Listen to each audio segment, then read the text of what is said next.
www.attableek.com, the reviver of Iman.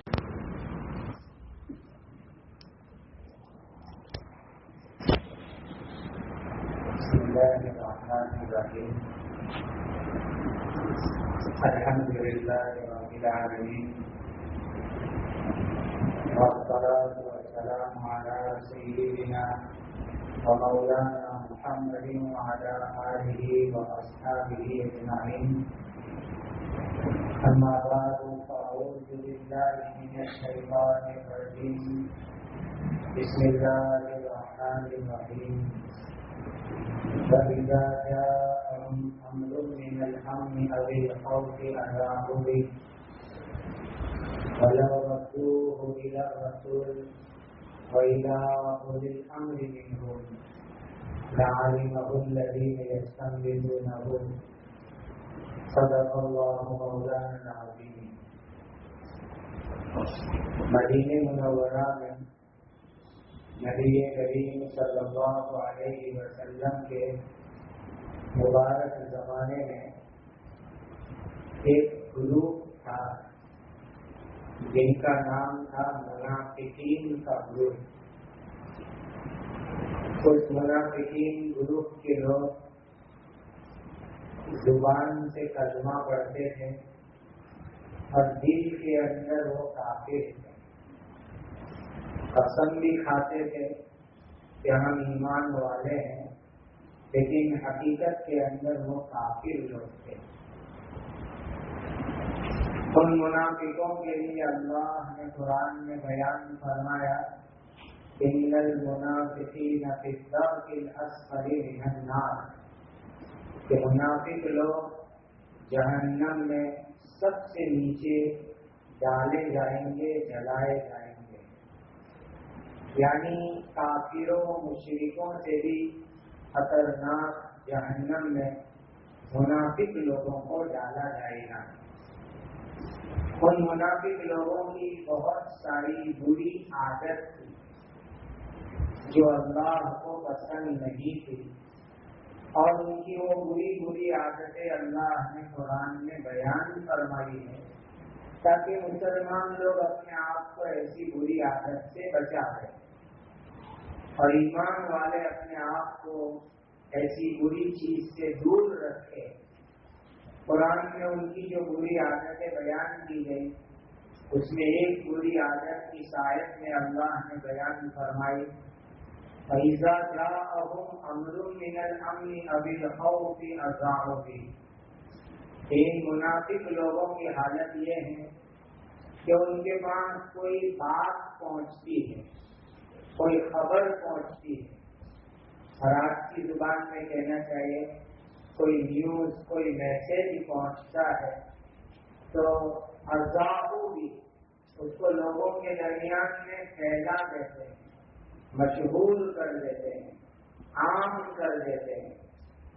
وَلَوْ رَدُّوهُ إِلَى الرَّسُولِ، اللہ تعالیٰ فرماتے ہیں کہ ان کے پاس جو خبر آتی ہے، جو میسج آتا ہے، اس کو یہ لوگ نبی کریم صلی اللہ علیہ وسلم کے پاس لے کر آتے، یا جو اس بات کو جانتے ہیں اولی الامر، ذمہ دار لوگ اس بات کی حقیقت کو جانتے ہیں، ایسے لوگوں کے پاس لے کر کے آتے تو وہ صحیح سچی بات کی تحقیق کرتے اور صحیح بات بتلاتے. بغیر تحقیق کے ان لوگوں نے بات پھیلائی کہ انہوں نے بہت غلط کام کیا. یہ بات اللہ تعالیٰ نے قرآن کی آیت میں بیان فرمائی. ایک حدیث مسلم شریف میں نبی کریم صلی اللہ علیہ وسلم نے فرمایا کفا بالمرء کذبا ان یحدث بکل ما سمع. ہر سنی ہوئی بات لوگوں کو بتلانا یہ انسان کے جھوٹا ہونے کے لیے کافی ہے کہ ہر سنی سنائی بات کو آدمی دوسروں کو بتلانا چالو کر دے، یہ بھی انسان کے جھوٹا ہونے کے لیے کافی ہے. یہ آیت قرآن کی، یہ حدیث اللہ کے پیارے نبی کی ہم مسلمانوں کو ایک سبق دیتی ہے، لیسن دیتی ہے کہ جو بات بھی ہم سنیں وہ بات ہمیں دوسروں کے سامنے بیان نہیں کرنی چاہیے، نقل نہیں کرنی چاہیے، دوسروں کے سامنے پھیلانی نہیں چاہیے، فارورڈ نہیں کرنی چاہیے، ورنہ جو جھوٹ اور غلط کا گناہ اصل آدمی کو ہوگا، نقل کرنے والوں اور فارورڈ کرنے والوں کو بھی وہی گناہ ہوگا۔ یہ اس آیت سے اور حدیث سے معلوم ہوتا ہے۔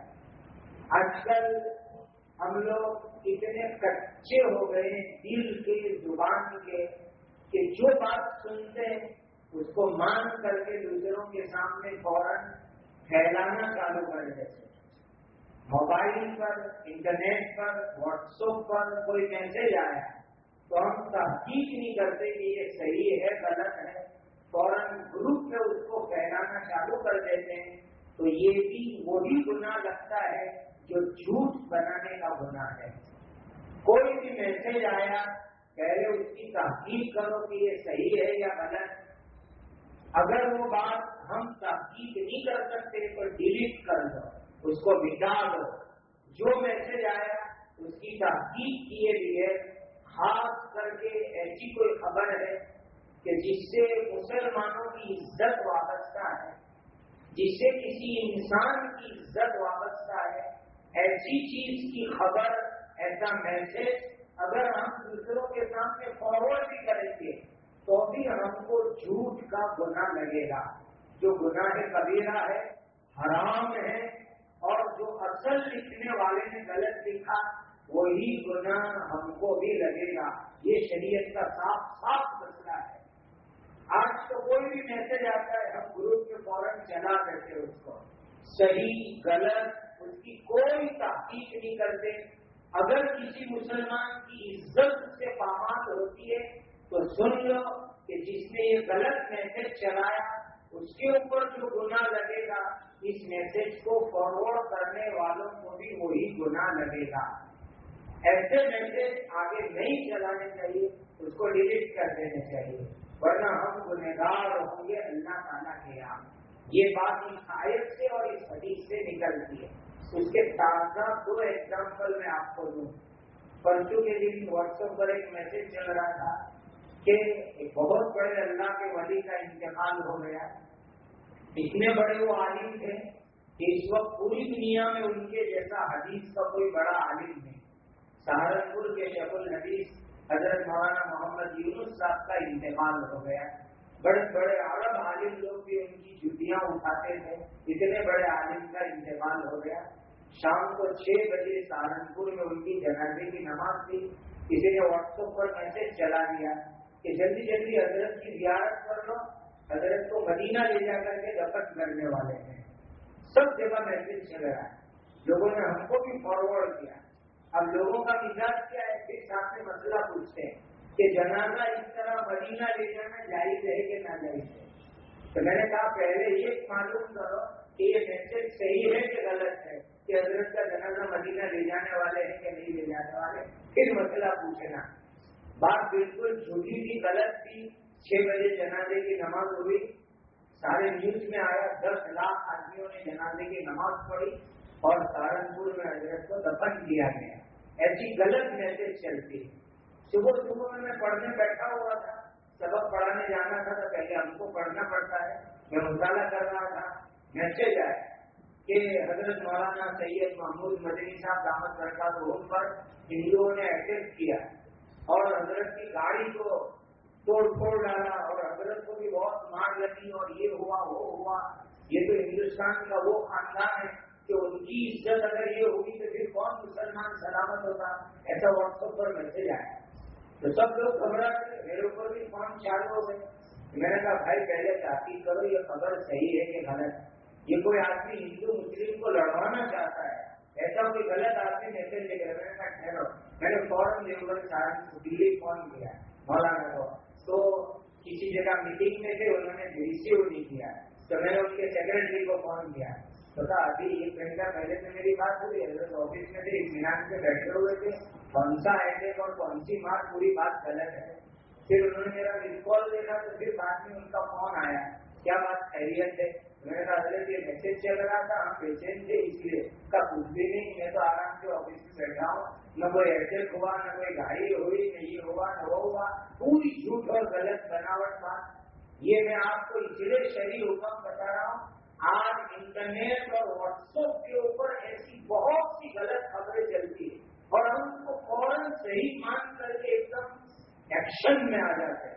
اس کی وجہ سے بعض مرتبہ قوموں میں لڑائی ہوتی ہے, جھگڑے ہوتے ہیں, پورے ملک اور دیش کی شانتی خطرے میں پڑ جاتی ہے.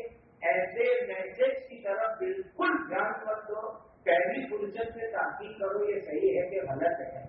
اس کے بغیر دوسروں کے سامنے اگر فارورڈ کرو گے, نقل کرو گے, تو حدیث میں نبی کریم صلی اللہ علیہ وسلم نے فرمایا کفا بالمرء کذبا ان یحدث بکل ما سمع. نبی کریم صلی اللہ علیہ وسلم فرماتے انسان کے جھوٹا ہونے کے لیے کافی ہے کہ سنی سنائی باتیں لوگوں کے سامنے بیان کرنا چالو کر دے. بہت سی مرتبہ ایسا ہوا کہ جس کے بارے میں بات کریں گے اس کو تو معلوم ہی نہیں ہے اور دنیا میں باتیں چل رہی ہو. تو حضرت عائشہ والا قصہ ہو گیا کہ حضرت عائشہ پر منافقوں نے نعوذ باللہ غلط کام کی تہمت لگائی حضرت عائشہ رضی اللہ تعالیٰ عنہا پر. تو حضرت عائشہ کو پتہ ہی نہیں کہ میرے اوپر غلط تہمت لگی. کتنے دنوں تک ان کو پتہ ہی نہیں چلا. وہ تو رات میں استنجا کرنے کے لیے نکلی حضرت عائشہ. تو اس زمانے میں گھروں میں استنجا ہوتے نہیں تھے, جنگل میں جانا پڑتا تھا. تو ایک بوڑھی عورت خدمت کرنے والی ان کو لے کے جا رہی تھی. تو راستے میں ان کے دوپٹے میں ان کا پیر پھسل گیا اور وہ گرنے لگی. تو عرب کے اس زمانے کے دستور کے مطابق وہ بولی صحیح سے مستا کہ مستا ہلاک ہو جا رہا ہے. تو حضرت عائشہ نے سنا کہ یہ عورت اپنے بیٹے کو بددعا کیوں کر رہی ہے, کوئی ماں اپنے بیٹے کو بددعا دے رہی. تو حضرت عائشہ رضی اللہ تعالیٰ عنہا نے پوچھا کہ تم اپنے بیٹے کو بددعا کیوں دے رہے ہو؟ تو ماں کہتی ہے کہ بیٹی عائشہ تجھے معلوم نہیں میرا بیٹا بھی تمہارے اوپر تہمت لگانے والوں میں شامل ہے, اسی لیے میں اپنے بیٹے کو بددعا دے رہی ہوں. تو حضرت عائشہ نے کہا کون سی تہمت, کیا تم کو معلوم نہیں؟ اتنے دن سے پورے مدینہ میں ٹاک آف ٹاؤن یہی ہے کہ حضرت عائشہ نے فلاں صحابی کے ساتھ گڑبڑ کی. یہ پورے مدینہ میں خبر چل رہی, حضرت عائشہ کو معلوم نہیں. کئی دنوں کے بعد حضرت عائشہ کو پتہ چلا. تب پھر حضرت عائشہ اپنے ابا کے گھر حضرت ابوبکر صدیق کے گھر گئی اور نبی کریم صلی اللہ علیہ وسلم پر قرآن کی سورہ نور کی 20 آیتیں اللہ تعالیٰ نے اتاری اور اعلان کیا یہ تہمت لگانے والے جھوٹے ہیں, عائشہ پاک ہے. تو بہت سی مرتبہ ایسا ہوتا ہے. اسی لیے یہ خطرناک گناہ آج کے زمانے میں اس میں غیبت ہے جو حرام ہے, تہمت الزام بہتان ہے جو حرام ہے. آج ہم یہ حرام بڑے بڑے گناہ پیسے خرچ کر کے, ٹائم خرچ کر کے, نیٹ اور موبائل کے غلط استعمال کے ذریعے یہ گناہ ہم کما رہے ہیں. اسی لیے اس گناہ سے مسلمانوں کو آج کے زمانے میں اپنے آپ کو بچانے کی بہت ضرورت ہے. اس سے عزت پامال ہوتی ہے خود مسلمانوں کی, پورے مذہب کی, پورے دین کی, اور بہت سی مرتبہ ماحول میں فتنہ پیدا ہو جاتا ہے. ایسا کوئی کام ہم نہ کریں جس سے دیش کی شانتی میں خطرہ پیدا ہو. ایسا کوئی کام نہیں کرنا چاہیے. دو قوموں میں جھگڑا ہو جائے ایسا کوئی میسج نیوز آگے بھی نہیں چلانا چاہیے. اس کو جو ہے ڈیلیٹ کر دینا چاہیے, مٹا دینا چاہیے. یہ ہماری ایمان کا تقاضا ہے اور یہ ایمان کی ذمہ داری بنتی ہے. میں آپ کو صاف صاف کہہ دوں جتنے انٹرنیٹ کے اوپر میسج اور خبریں آتی ہے 99% اس میں سے جھوٹ اور بناوٹ ہوتی ہے. اس کے اوپر اگر ہم بھروسہ کرنے جائیں گے تو پھر ساری ہماری انصاف اور عدالت کی باتیں ختم ہو جائے گی. اللہ تعالیٰ اس اہم مسئلے کی طرف آج کے حالات میں ہمیں دھیان دینے کی توفیق عطا فرمائے. وآخر دعوانا الحمد للہ رب العالمین.